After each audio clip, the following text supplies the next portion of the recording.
যে মালয়েশিয়ার মার্কেটে আমরা প্রায় 20,000-এর উপরে দোকানে কিন্তু এখন বর্তমানে ব্যবসা করছি। আপনারা জানেন যে সকল প্রবাসী বাংলাদেশি, পাকিস্তানি এবং ইন্ডিয়ানরা রয়েছে তারা সকলেই কিন্তু প্রাণের প্রোডাক্ট খুবই আগ্রহ ভরে নেয়, যেহেতু এটি তাদের দেশি প্রোডাক্ট বা এটি আমাদের সাবকন্টিনেন্টের প্রোডাক্ট।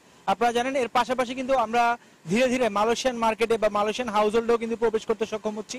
আমাদের বিভিন্ন প্রোডাক্ট যেমন চিপস, জুস এবং আমাদের প্রোডাক্ট হাউস হোল্ড প্রোডাক্ট যেমন রয়েছে ডাল এবং চাল, এগুলির মাধ্যমে কিন্তু মালয়েশিয়ানরাও বর্তমানে প্রাণ এর বিকল্প খুঁজে পাচ্ছে না, প্রাণকে তারা কিন্তু বেছে নিচ্ছে।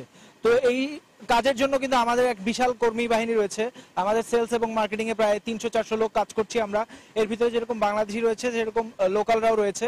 তো আসলে প্রাণ বা পিনাকল ফুডস কিন্তু মালয়েশিয়ার মার্কেটে বা মালয়েশিয়ার বাজারে একটি খুবই আইডিয়াল উদাহরণ, যেখানে একজন বাংলাদেশি এবং একজন মালয়েশিয়ান কোনো জাতীয়তাবোধের পরিচয় থেকে না, একজন কর্মী হিসেবে এবং একজন প্রাণ স্টাফ হিসেবে কাজ করে যাচ্ছে গর্বের সহকারে।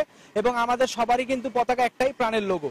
তো আমরা গর্ব সহকারে এই কোম্পানিটাতে কাজ করছি এবং উত্তরোত্তর আমরা আমাদের কোম্পানির সফলতা কামনা করছি। এবং আপনারা জানেন যে আমরা থাইফেক্সে যাচ্ছি, যেটি একটি খুবই প্রেস্টিজিয়াস ইভেন্ট, ওয়ার্ল্ডের